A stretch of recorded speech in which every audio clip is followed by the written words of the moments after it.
I am Rekha Mehta and you are watching Physics Online Education. Students, in this video we are going to understand the topics of quantum physics, and these topics are application of uncertainty principle and time dependent Schrodinger wave equation. So let's begin with application of uncertainty principle. Application of uncertainty principle, तो इसके अंदर जो first application है वो है the non existence of electron in the nucleus. ठीक है, अगर इलेक्ट्रॉन, हम ये मान के चलते हैं कि इलेक्ट्रॉन जो है वो न्यूक्लियस के अंदर एग्जिस्ट करता है. अगर इलेक्ट्रॉन जो है न्यूक्लियस के अंदर एग्जिस्ट करे तो जो हमारे पास साइज़ है, जो रेडियस ऑफ न्यूक्लियस का साइज़ है एटम के अंदर, वो कितना है 10⁻⁻14 मीटर. ठीक है, अगर न्यूक्लियस के अंदर इलेक्ट्रॉन एग्जिस्ट करता है तो इलेक्ट्रॉन्स कहाँ होना चाहिए? जो न्यूक्लियस का डायामीटर है उसके अंदर होना चाहिए. ये मेरे पास क्या है? न्यूक्लियस की रेडियस है. तो न्यूक्लियस का डायामीटर किसके इक्वल होगा? 2 × 10⁻⁻14 मीटर. मतलब इलेक्ट्रॉन की जो पोजीशन है, जो इलेक्ट्रॉन की पोजीशन के अंदर हम ये मान लें कि इलेक्ट्रॉन की जो पोजीशन है कहाँ हो सकती है उसको लोकेट करने की, 2 × 10⁻⁻14 मीटर. वो हमने क्या ले लिया? डिस्टेंस ले लिया. ठीक है, अनसर्टेनिटी प्रिंसिपल के अकॉर्डिंग हम डेल्टा पी एक्स और डेल्टा एक्स को एग्जैक्टली मेज़र नहीं कर सकते. तो delta P x into delta x किसके इक्वल होगा? एच कट के. डेल्टा पी एक्स की वैल्यू अगर मैं निकालूँ तो क्या आ जाएगी? H cut by delta x. H cut की वैल्यू क्या होती है? एच बाय 2 पाई. एच मैंने लिख दिया 6.625 10⁻⁻34 डिवाइडेड बाय 2 × 3.14 और डेल्टा एक्स क्या लिया है? 2 × 10⁻⁻14 मीटर. जब आप इसको सॉल्व करोगे तो आपके पास ये वैल्यू आएगी 5.27 × 10⁻⁻21 kg मीटर सेकेंड इनवर्स. ठीक है, अब मैं अगर एनर्जी लूँ, काइनेटिक एनर्जी इलेक्ट्रॉन की, तो वो मेरे पास होती है px²/2m. ठीक है, ये मेरे पास क्या आया था? मोमेंटम आया है. तो मोमेंटम को मैं किसके इक्वल लिख सकती हूँ? डेल्टा पी एक्स के. यही है ना इलेक्ट्रॉन का मोमेंटम. तो यहाँ पर मैं ये वैल्यू पुट करूँ 5.27 10⁻⁻21 का स्क्वायर 2 इंटू मेरे पास मास ऑफ इलेक्ट्रॉन क्या है? 9.1 × 10⁻31. ये मेरे पास जो एनर्जी है ये जूल में है. मैंने अगर इलेक्ट्रॉन वोल्ट में इसको कन्वर्ट करना है तो मैं इसको 1.6 × 10⁻⁻19 से भी डिवाइड करूँगी. तो ये वैल्यू मेरे पास आती है 9.7 × 10⁻7 इलेक्ट्रॉन वोल्ट. और मैं इसको क्या लिख सकती हूँ? 97 मेगा इलेक्ट्रॉन वोल्ट. ठीक है, मतलब अगर इलेक्ट्रॉन न्यूक्लियस के अंदर एग्जिस्ट करता है तो इलेक्ट्रॉन की काइनेटिक एनर्जी इतनी होनी चाहिए. और जबकि हमें पता है जब इलेक्ट्रॉन जो है हमारे पास इमिट होता है न्यूक्लियस से तो उसकी एनर्जी 4 मेगा इलेक्ट्रॉन वोल्ट से ज़्यादा नहीं होती. तो इसका मतलब क्या है कि जो इलेक्ट्रॉन है वो न्यूक्लियस के अंदर एग्जिस्ट नहीं कर सकता. और अगर आपको याद हो तो ये हम पहले भी प्रूव कर चुके हैं न्यूक्लियर फिजिक्स के अंदर, जहाँ पर हमने प्रोटॉन इलेक्ट्रॉन हाइपोथेसिस किया था. ठीक है, तो ये फर्स्ट एप्लीकेशन होगी the non existence of electron in the nucleus. उसके बाद नेक्स्ट आता है the existence of neutron proton inside the nucleus. इसी के अंदर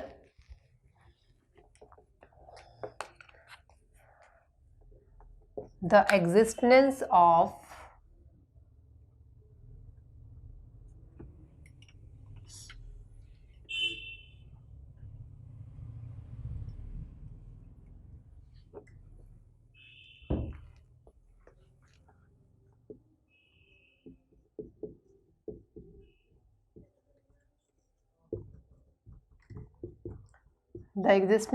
neutrons and protons inside the nucleus.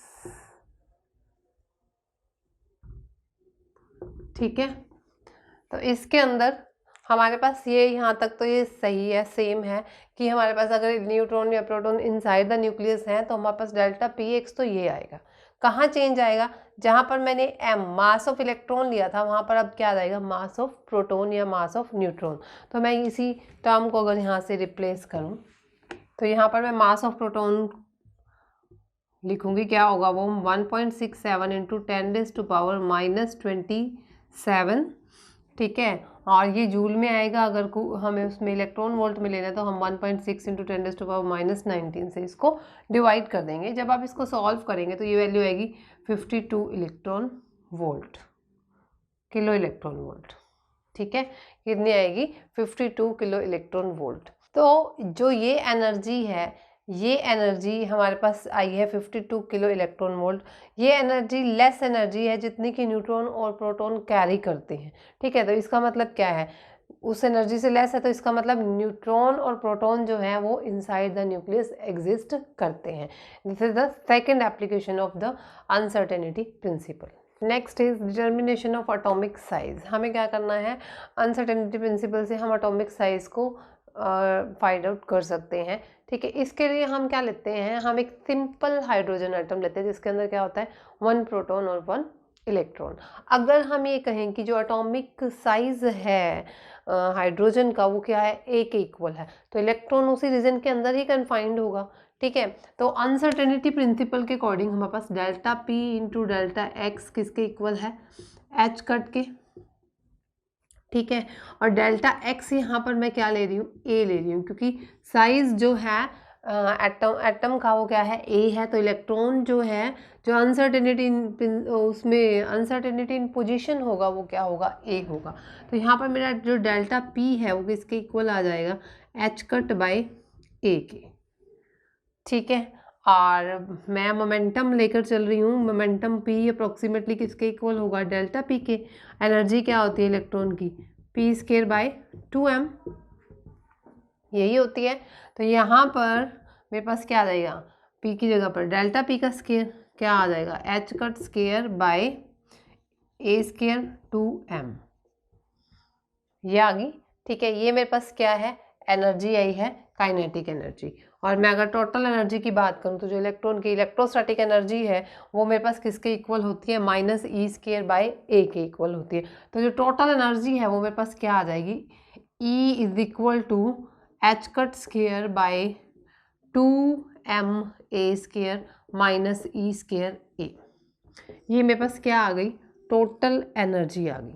ठीक है, और अगर हम एनर्जी की बात करें तो एनर्जी जो है मिनिमम कहाँ होती है? ग्राउंड स्टेट में। ठीक है, और ग्राउंड स्टेट में जब एनर्जी मिनिमम होगी तो delta E by delta A क्या होगा हमारे पास? 0। अगर मैं इसका डेरिवेटिव कर दूं इस इक्वेशन का तो मेरे पास delta E by delta A क्या आएगा? ये है ना A² A का A ऊपर जाके क्या हो जाएगा? -A²। तो इसकी वैल्यू क्या आएगी? H कट स्केयर 2 माइनस में 2m A³ और इसकी क्या आएगी? -A²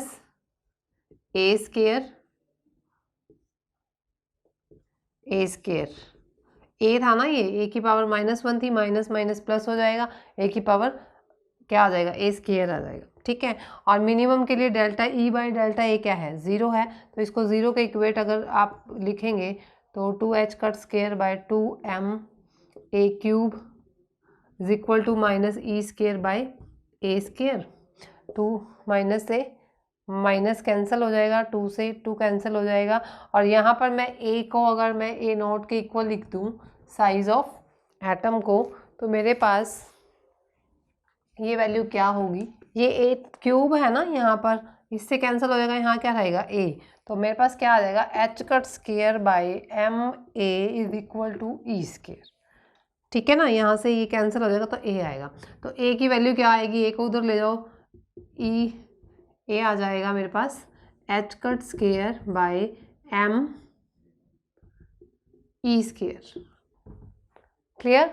H कट की वैल्यू पता है आपको, m मास ऑफ इलेक्ट्रॉन पता है, E की वैल्यू भी पता है क्या होती है। ठीक है, जब आप इनकी वैल्यूज पुट करोगे तो हमारे पास जो A की वैल्यू है वो आती है 0.5 × 10⁻⁻10 मीटर या 0.5 एंगस्ट्रॉम। ठीक है, और अगर हम अनसर्टेनिटी प्रिंसिपल से देखें तो वैल्यू आती है 1 एंगस्ट्रॉम, जो बाकी एक्सपेरिमेंट के केसेस में भी ऐसी ही आती है। तो हम अनसर्टेनिटी प्रिंसिपल से एटॉमिक साइज को फाइंड आउट कर सकते हैं। ठीक है, अब इसी के अंदर हम एनर्जी भी फाइंड आउट कर सकते हैं। मेरे पास ये वैल्यू आई थी ना, A की वैल्यू अगर मैं पुट करूँ, A क्या आया मेरे पास? ये एनर्जी क्या है, E is equal to H cut square 2ma², ठीक है, minus E square by A।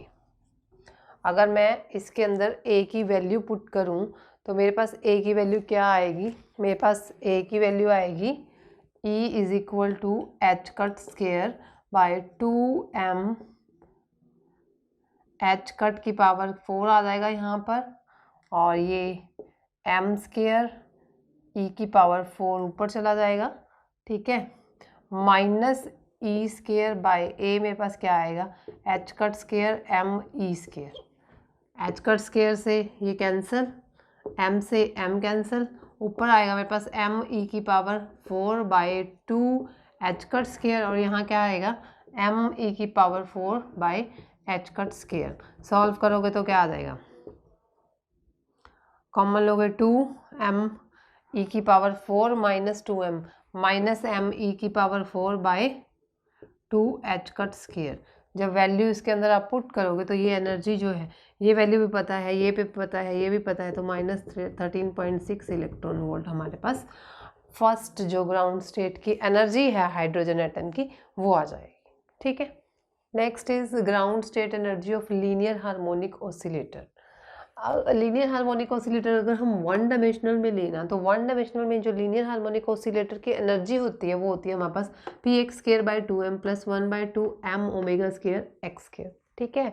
और अगर पार्टिकल कन्फाइंड है, ठीक है, वन डायमेंशन के अंदर, तो हम उसका जो लीनियर डायमेंशन लेते हैं वो a लेते हैं, मतलब अनसर्टेनिटी जो है पोजीशन के अंदर वो कितनी होगी, a होगी, that is equal to delta x या फिर x। तो delta x into delta P X, Heisenberg uncertainty principle के अकॉर्डिंग एच कट बाई 2, यहाँ पर हम एच कट बाई 2 ले रहे हैं विच इज़ एग्जैक्ट स्टेटमेंट, ये मैंने आपको पहले भी बताया था।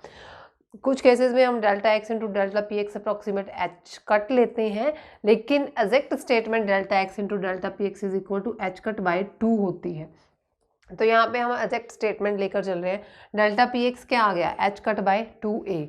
अगर मैं ये वैल्यू यहाँ पुट करूँ तो मेरे पास E क्या आ जाएगा, E is equal to H cut square by 8, इसका स्केयर करेंगे ना हम, 8ma square plus 1/2m omega square x square, clear, ठीक है। और हमारे पास जो एनर्जी है लोएस्ट स्टेट के अंदर वो क्या होनी चाहिए, 0। तो हम यहाँ पर डेल्टा, यहाँ पर क्या है x की जगह पर मैं a पुट कर रही हूँ, तो एनर्जी जो है हमारे पास वो क्या होनी चाहिए ग्राउंड स्टेट में मिनिमम। तो मिनिमम एनर्जी कब होगी, when delta E is equal to delta E by delta A is equal to 0।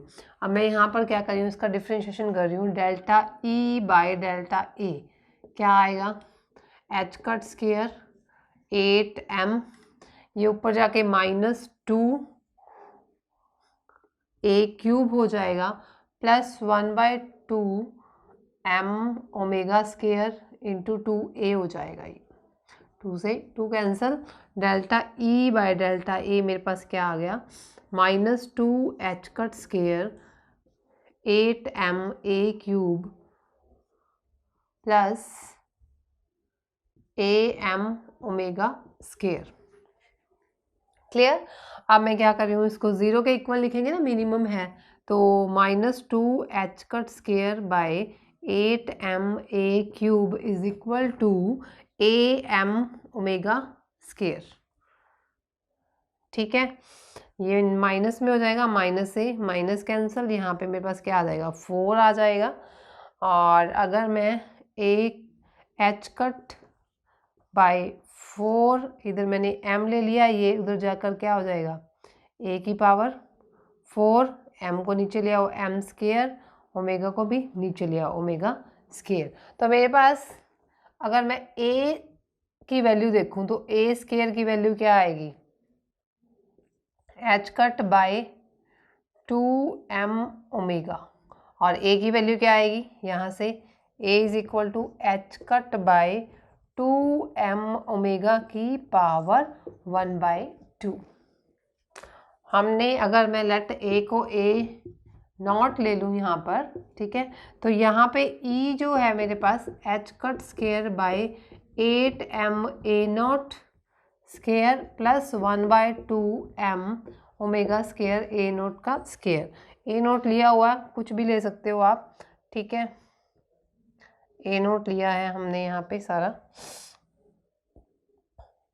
अब हमें क्या करना है, यहाँ पर ए नोट की वैल्यू पुट कर दो। ए नोट स्केयर की वैल्यू पुट करेंगे तो क्या है, H cut by 2m omega square. तो मेरे पास ई क्या आ जाएगा, H cut square bye 8m।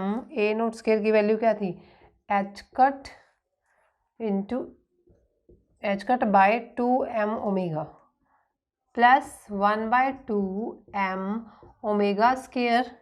ए नोट की वैल्यू क्या है, H cut by 2m omega. H cut से एच कट कैंसिल हो रहा है, m से m कैंसिल हो रहा है, इधर m से m ओमेगा स्केयर से ओमेगा। तो मेरे पास क्या रहेगा यहाँ पर एनर्जी के अंदर,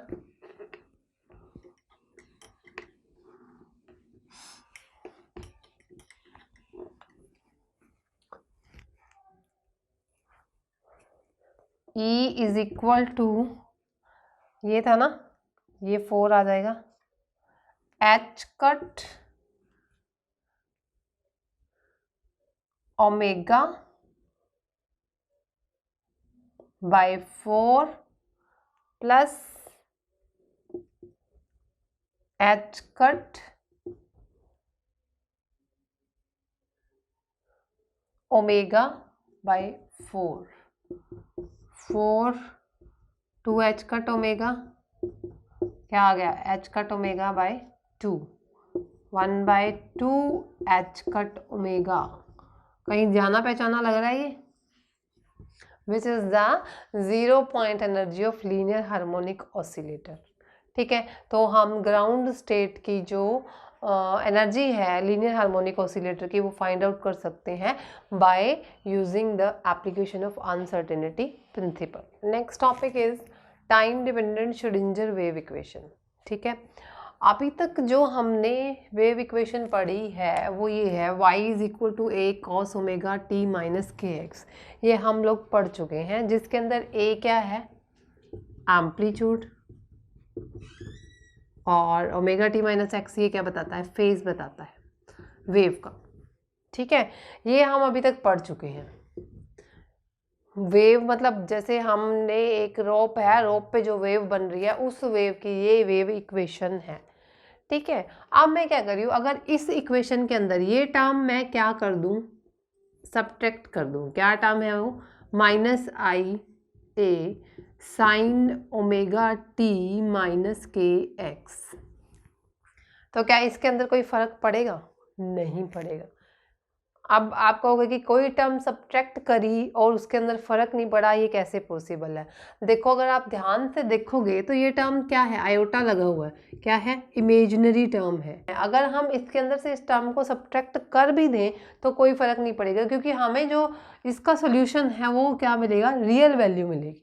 ठीक है, तो इमेजिनरी टर्म को अगर मैंने सब्ट्रैक्ट कर भी दिया तो कोई फर्क नहीं पड़ता। तो अगर हम इसको लिखें तो हम इसको कैसे लिखते हैं, y is equal to E raise to power minus iota theta. Theta मतलब हमारे पास थीटा यहाँ पर क्या है, omega T minus K X. क्योंकि अभी तक आपने ये फॉर्मूला मैथ्स के अंदर पढ़ लिया होगा कि E raise to power minus iota theta किसके इक्वल होता है, cos theta minus iota sine theta. तो अगर मैं इसके साथ करूं तो ये क्या है मेरे पास, cos omega T minus K x minus iota ए sine omega T minus K x. तो मैं इस इक्वेशन को इस तरह से लिख सकती हूँ। ये मैं आपको इसलिए बता रही हूँ क्योंकि अब जो मैं वेव इक्वेशन लिखूंगी वो मैं इस टर्म में लिखूंगी, क्योंकि अभी तक आपने ये टर्म देखी है। मैं ये बताना चाह रही हूँ कि ये टर्म आपकी यहाँ से कैसे आई। ठीक है, और एक और डिफरेंस लूँगी मैं, y की जगह पर मैं लिखूँगी psi X T is equal to A E raise to power minus iota omega T minus K x.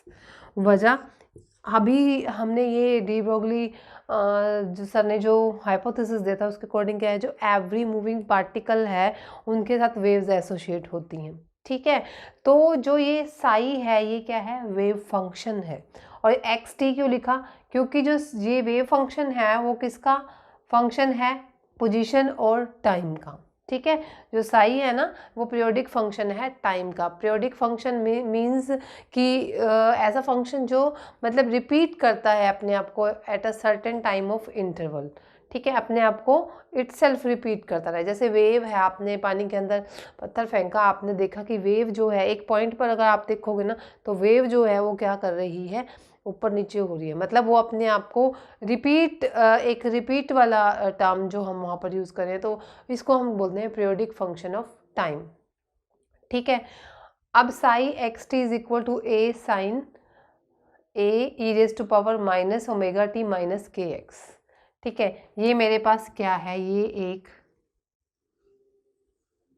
मैं क्या लेके चल रही हूँ, प्लेन मोनोक्रोमेटिक अनडैम्प्ड वेव लेकर चल रही हूँ, जिसको मैं किस तरह रिप्रेजेंट कर रही हूँ, जिसको मैं उसके वेव फंक्शन से इस तरह से रिप्रेजेंट कर सकती हूँ। ठीक है, ये क्या है, प्लेन मोनोक्रोमेटिक अनडैम्प्ड वेव है, जिसको हम उसके वेव फंक्शन से इस तरह से लिख सकते हैं। तो अब हम स्टार्ट कर रहे हैं। ये मैंने अभी तक आपको वैसे ही नॉर्मली एक आपकी जनरल नॉलेज के लिए बताया था। अब हम यहाँ से स्टार्ट कर रहे हैं time dependent Schrodinger wave equation. ठीक है, ये एक फंडामेंटल वेव इक्वेशन है, इसको हम किसी से ड्राइव नहीं कर रहे, ये फंडामेंटल इक्वेशन है। जैसे जो रोल हम ये कह सकते हैं क्लासिकल के अंदर न्यूटन्स सेकेंड लॉ का है, वही रोल हमारे पास क्वांटम के अंदर श्रोडिंगर वेव इक्वेशन का है। ठीक है, तो ये हमारे पास क्या है, एक प्लेन मोनोक्रोमेटिक अनडैम्प्ड वेव है, जिसको मैंने इससे रिप्रेजेंट किया है इसके वेव फंक्शन से, और ये पॉजिटिव एक्स डायरेक्शन के अंदर क्या कर रही है, मूव कर रही है। ठीक है, अब हमारे पास क्या आता है कि जो मैंने बोला प्लेन मोनोक्रोमेटिक, प्लेन मोनोक्रोमेटिक का मतलब क्या है, मोनोक्रोमेटिक मतलब जो ओमेगा है वो कांस्टेंट है, ओमेगा कांस्टेंट तो फ्रीक्वेंसी कांस्टेंट, फ्रीक्वेंसी कांस्टेंट तो वेव लेंथ कांस्टेंट। ठीक है, उसके बाद अनडैम्प्ड का मतलब जो एम्पलीट्यूड है वो भी क्या है हमारा, चेंज नहीं होगा, एम्पलीट्यूड भी क्या रहेगा, कांस्टेंट रहेगा। ठीक है, तो ये हमारे पास ये वेव की जो हमने वेव ली है उसको हम इस तरह से रिप्रेजेंट कर सकते हैं। अब ओमेगा यहाँ पर है क्या, ओमेगा हमारे पास क्या है, 2 पाई म्यू है। ठीक है, उसके बाद के क्या है, के हमारे पास वेव वेक्टर है, जिसको हम क्या लिखते हैं, 2 पाई बाय लैम्डा, ये हम पहले भी कर चुके हैं। अब यहाँ पर अगर आपको याद हो तो हमें पीछे 2 एक्सपेरिमेंट किए थे, एक तो डेविसन एंड जर्मर एक्सपेरिमेंट किया था, जिसके अकॉर्डिंग हमने क्या शो किया था कि जो पार्टिकल है, पार्टिकल का कैसा नेचर होता है, वेव लाइक। ठीक है, पार्टिकल वेव लाइक होता है। तो यहाँ पर जो मैंने एक कंसेप्ट है वो वही ये यूज़ कर रही हूँ कि every moving particle associated with a wave. तो जो ये मैंने मूविंग पार्टिकल यहाँ पर मैं कंसीडर कर रही हूँ, और मूविंग पार्टिकल को मैं इस तरह से लिख रही हूँ। ये मैंने वेव इक्वेशन लिखी थी, लेकिन एवरी मूविंग पार्टिकल के साथ एक वेव एसोसिएट होती है। ठीक है, जो पार्टिकल का बिहेवियर है वो कैसा होता है, वेव लाइक होता है। तो अगर मैं ये ले लूँ कि यहाँ पर एक पार्टिकल जो है वो मूव कर रहा है अलोंग एक्स डायरेक्शन, तो मैं उसको इस तरह से लिख रही हूँ। ठीक है, अब देखो ये तो जो ओमेगा है और जो के है, ठीक है, ये किसके हैं, वेव की, मतलब वेव के अंदर यूज हो रहे हैं ना, ये वेव की फ्रीक्वेंसी हो गई, ये हमारे पास K is equal to 2 pi by lambda wave vector हो गया। लेकिन अगर मैं पार्टिकल की बात करूँ तो पार्टिकल की क्या चीज़ मेजर कर सकते हैं हम, पार्टिकल का मोमेंटम मेजर कर सकते हैं, पार्टिकल की एनर्जी मेजर कर सकते हैं, है ना। तो हम अगर पार्टिकल के मोमेंटम और एनर्जी को मेज़र कर सकते हैं, तो हम कुछ ऐसा सोच सकते हैं कि अगर मैं ओमेगा को एनर्जी और मोमेंट इसको के वेव वेक्टर को मोमेंटम के टर्म में लिख दूं तो मेरी ये प्रॉब्लम सॉल्व हो जाएगी, क्योंकि मैंने इसको पार्टिकल लिया है कि एक पार्टिकल है जो एक्स डायरेक्शन में मूव कर रहा है, उसको मैं इस ऐसे ऐसे वेव फंक्शन से रिप्रेजेंट कर सकती हूँ, क्योंकि हम बहुत बार ये पढ़ चुके हैं आप तो इसके अंदर क्वांटम के अंदर कि एवरी मूविंग पार्टिकल के साथ एक वेव एसोसिएट होती है। ठीक है, तो अब हमारे पास क्या है, और ये जो मैं time dependent Schrodinger wave equation कर रहे हैं हम, ये हम किस में कर रहे हैं, 1 डायमेंशन में। किस में कर रहे हैं, 1 डायमेंशन में कर रहे हैं। और वन डायमेंशन में भी हम किसका केस लेकर चलेंगे, non relativistic case. Non relativistic case कौन से होते हैं, वो जिसके अंदर जो पार्टिकल की वेलोसिटी है वो क्या होती है, स्मॉलर होती है than the speed of light. जो स्पीड है पार्टिकल की is smaller than the speed of light, that cases are called the non relativistic cases. तो इसके अंदर हम नॉन रिलेटिविस्टिक केस लेकर चल रहे हैं पार्टिकल का, ठीक है। अब हमें ये पता है कि जो E होता है वो किसके इक्वल होता है, h न्यू के। यहाँ से न्यू की वैल्यू क्या आ जाएगी, E/h। क्लियर। तो मैं ओमेगा को क्या लिख सकती हूँ, 2 पाई, यहाँ पर मैं न्यू की जगह पर E/h पुट कर सकती हूँ, ठीक है। और omega is equal to E/h cut लिख सकती हूँ। ये जो h कट है ये हम बहुत बार कर चुके हैं, इसकी वैल्यू क्या होती है, h/2 पाई। तो मेरे पास ओमेगा क्या आ गया, E/h कट, ठीक है। उसके बाद k क्या है मेरे पास, 2 पाई/लैम्डा। डी ब्रोगली वेवलेंथ जब हमने निकाली थी तो lambda is equal to h/p आया था। यहाँ पर मैं अगर वैल्यू पुट कर दूँ 2 पाई/h/p, और तो मैं k को क्या लिख सकती हूँ, p/h कट लिख सकते हैं ना। ये h/2 पाई को हम क्या लिख सकते हैं, h कट। तो ओमेगा और k की वैल्यूज़ मैं इसी इक्वेशन में पुट कर देती हूँ, ठीक है। मेरी प्रॉब्लम सॉल्व होगी क्योंकि मैंने k को किसकी टर्म में लिख दिया, मोमेंटम की टर्म में, और ओमेगा को किसकी टर्म में लिख दिया, एनर्जी की टर्म में। क्योंकि मैं क्या लेकर चल रही हूँ कि जो मूविंग पार्टिकल है वो पॉजिटिव x डायरेक्शन में मूव कर रहा है, लेकिन मैंने उसको रिप्रेजेंट किससे किया है, वेव फंक्शन से। तो अगर मैं ओमेगा और k को इसमें रिप्लेस कर दूँ तो मैं अपनी जो मेरी प्रॉब्लम थी वो सॉल्व हो जाएगी,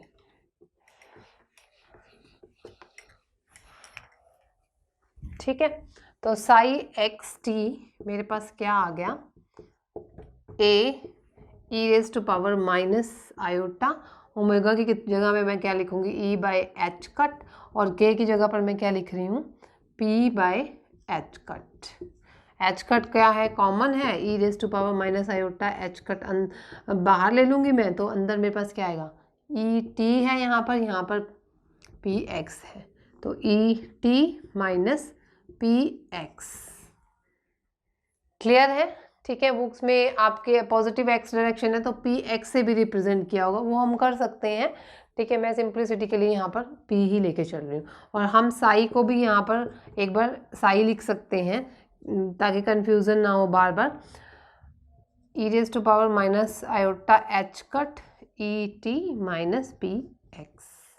अब मैंने कहा यहाँ पर हम क्या लेके चल रहे हैं, नॉन रिलेटिविस्टिक का केस लेकर चल रहे हैं, ठीक है। पार्टिकल मूव कर रहे हैं तो पार्टिकल की जो एनर्जी है, ठीक है, टोटल एनर्जी हमारे पास पार्टिकल की किसके इक्वल होगी, p²/2m + v। v क्या है, पोटेंशियल एनर्जी है। यहाँ पर दो चीज़ें मैं क्लियर कर लूँ, एक तो ये कि अगर पार्टिकल फ्री पार्टिकल है, ठीक है, तो उसकी जो एनर्जी होगी हमारे पास, वो उसकी एनर्जी क्या होगी, टोटल काइनेटिक एनर्जी होगी। और अगर पार्टिकल किसी फोर्स के अंदर है तो वहाँ पर जो पार्टिकल की एनर्जी है साथ में पोटेंशियल एनर्जी भी आ जाएगी, और हम उसको किस तरह से लिख लेंगे, +v की टर्म में। मैं यहाँ पर ये +v वाला टर्म लेके चल रही हूँ। अगर उसमें एग्जाम में वैसे नहीं पूछा जाता, अगर एग्जाम में पूछा जाता कि फ्री पार्टिकल के केस में बताओ, तो बस आपने +v वाली टर्म को नहीं लगाना, बाकी एज इट इज आएगा, ठीक है। अब आ जाओ कि मेरे पास जो एनर्जी है ये क्या है, p²/2mv। मैं दोनों साइड अगर साई को मल्टीप्लाई कर दूं तो ये क्या आ जाएगा, p²/2m साई + v साई, ठीक है। ये इक्वेशन है, ये इक्वेशन मैंने ले ली यहाँ पर इक्वेशन नंबर 1, और ये मैंने इक्वेशन नंबर 2 ले ली, ठीक है। अब हमने क्या करना है,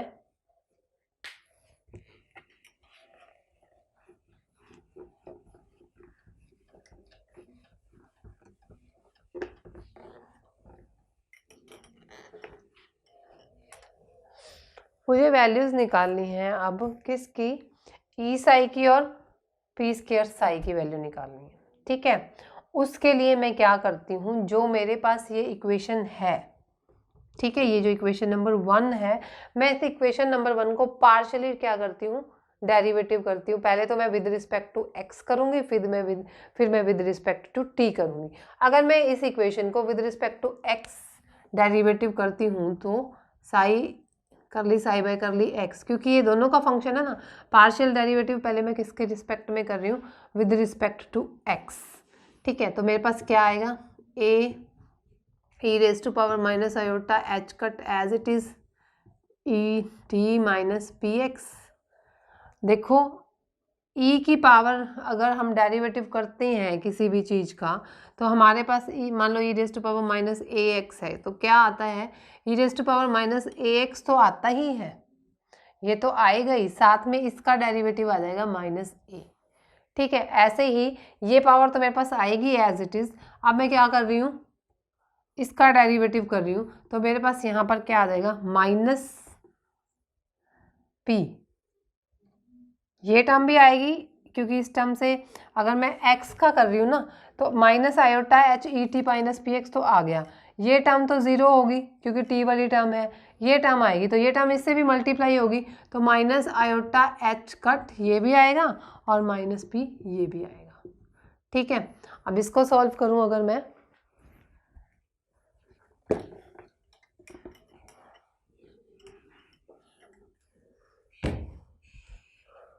तो ये मेरे पास क्या आएगा, E raise to power minus iota H cut E T minus P X, minus minus plus हो जाएगा iota P H cut. Clear. अब इस टर्म को अगर ध्यान से देखो तो ये मेरे पास क्या है, साई है, यही है ना, साई है ना ये, तो इसको मैं क्या लिख सकती हूँ, Sai iota P H cut. Clear है। ठीक है, अब मुझे तो लेकिन यहाँ पर p नहीं p स्क्वायर चाहिए ना, तो मैं क्या करूँगी, एक बार फिर से इसको डेरिवेटिव करूँगी इस इक्वेशन का। हम क्या करेंगे, ये जो इक्वेशन नंबर 1 है,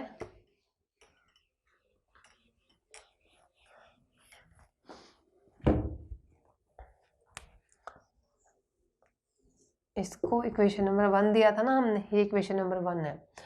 अब मैं क्या करूँगी, इसी इक्वेशन का दोबारा डेरिवेटिव करूँगी, क्योंकि मुझे p स्क्वायर चाहिए। ठीक है, तो मैं इसको अगेन डेरिवेटिव करती हूँ, तो curly psi by curly X square is equal to क्या आ जाएगा, iota H cut P common मतलब कांस्टेंट, तो यहाँ पे क्या आ जाएगा, curly psi by curly X. Clear है। अब curly psi by curly X की वैल्यू क्या है, अगर मैं फिर से इसी इक्वेशन के अंदर curly psi by curly X की वैल्यू पुट करूँ तो मेरे पास क्या आएगा, iota P by H cut, और ये वैल्यू क्या थी, psi iota P by H cut, क्या आ जाएगा, psi iota square P square by H cut. Curly psi by curly X square, अब मेरे पास क्या आया, साई आयोटा स्क्वायर कर P square by H cut square. ठीक है, ये वैल्यू आई है, तो इसको मैंने इक्वेशन नंबर 3 दे दी। शॉर्ट में अगर मैं इसको लिखूँ तो करली square Sai by curly X square, मेरे पास क्या आ गया, Sai iota square P square H cut square. ठीक है, दिस इज इक्वेशन नंबर 3, ये है हमारे पास इक्वेशन नंबर 3, इसको लिख लो। अब मुझे क्या चाहिए था, ई साई चाहिए। ठीक है, वो मेरे पास कैसे आएगा, जो मेरे पास ये इक्वेशन है, इक्वेशन नंबर 1, इसका अगर मैं पार्शियल डेरिवेटिव करूँ विद रिस्पेक्ट टू टी करूँ, तो क्या कर रहे हैं हम, विद रिस्पेक्ट टू टी कर रहे हैं, curly psi by curly T, इस इक्वेशन की ए E raise to power minus iota H cut E T minus P X, फिर इसका डेरिवेटिव करेंगे माइनस आयोटा एच कट, और इसका क्या आ जाएगा, ई आएगा साथ में। ठीक है, और ये हमारे पास क्या था अगेन साई, तो ये क्या आएगा, माइनस आयोटा एच कट ई। अब मुझे ई साई की वैल्यू चाहिए, तो इस इक्वेशन को ई साई इधर रहने दो, बाकी सारे टर्म को उधर ले जाओ, क्या आ जाएगा, एच कट माइनस आयोटा करली साई बाय करली टी। आप देखो जो आयोटा है आप कभी भी डिनोमिनेटर में नहीं रखते, तो मैं क्या करती हूँ, आयोटा से मल्टीप्लाई आयोटा से डिवाइड, तो यहाँ पे आयोटा एच कट माइनस में था, iota square curly psi by curly T is equal to E psi, और माइनस ये माइनस है यहाँ पे, ये इसकी वैल्यू क्या होती है आयोटा स्क्वायर की, -1, तो मैं यहाँ पर क्या कर दूँगी, -1 लिखूँगी, माइनस से माइनस कैंसिल, तो मेरे पास ई साई की वैल्यू क्या आएगी, E psi is equal to iota H cut curly psi by curly T. This is equation number 4। Clear? I hope यहाँ तक किसी को कोई प्रॉब्लम नहीं होगी। सिंपल डेरिवेटिव कर रहे हैं, इजी है बहुत ही ज़्यादा ये इक्वेशन। मैंने सिर्फ डेरिवेटिव किया है उस साई का, एक बार विद रिस्पेक्ट टू टी किया है और 2 बार विद रिस्पेक्ट टू एक्स किया है। अब मैं इक्वेशन नंबर 3 और 4 की जो वैल्यू है वो इक्वेशन नंबर 2 में पुट करूँगी। तो ई साई की वैल्यू मेरे पास क्या है, iota H cut curly psi by curly T is equal to P square की वैल्यू क्या थी मेरे पास, मैं यहाँ से पी स्केयर की अगर वैल्यू निकाल लूँ तो पी स्केयर की वैल्यू मेरे पास क्या आएगी, H cut square curly square psi by curly X square, iota square नीचे आ जाएगा और आयोटा स्केयर की वैल्यू क्या होती है, -1, तो मेरे पास ये वैल्यू आएगी। तो यहाँ पर मेरे पास क्या आ जाएगा, minus H cut square curly square psi by curly X square, ये वैल्यू थी, बाय क्या था, 2m था, पी स्केयर साई की वैल्यू है ये, पी स्केयर साई की वैल्यू क्या थी, एच कट स्केयर, और ये आयोटा स्केयर नीचे आ गया तो -1 होगा, ठीक है, प्लस वी साई, ठीक है। And this equation is called one dimensional time dependent Schrodinger wave equation. ये मेरे पास क्या है, one dimensional time dependent Schrodinger wave equation आया। अगर मैं इसको 3 डायमेंशन में करूँ तो मेरे पास ये क्या आएगा, minus iota H cut 2m curly square psi by curly X square curly square psi by curly Y square plus curly square psi by curly Z square plus V भी फंक्शन होगा हमारे पास एक्स वाई जेड और T का psi, ठीक है। और अगर मैं इसको कॉम्पैक्ट फॉर्म में लिखूं तो ये मेरे पास आ जाएगा iota H cut curly psi का curly T minus H cut square by 2m, इसको मैं लिख सकती हूँ del square psi plus V X Y Z T psi, ठीक है। ये मेरे पास है time dependent Schrodinger wave equation in 3 dimension. ये 3 डायमेंशन में है, वेयर डेल स्केयर की वैल्यू क्या है, curly square by curly X square plus curly square by curly Y square plus curly square by curly Z square, जिसको maths में भी आपने पढ़ा हुआ है, लैप्लासियन ऑपरेटर है ये, ठीक है। तो ये मेरे पास क्या आ गई, time dependent Schrodinger wave equation in 3 dimension है। This is all about the time dependent Schrodinger wave equation. In our next lecture, we will discuss about time independent Schrodinger wave equation, eigenvalue and eigen function, and the physical significance of wave function. Thank you.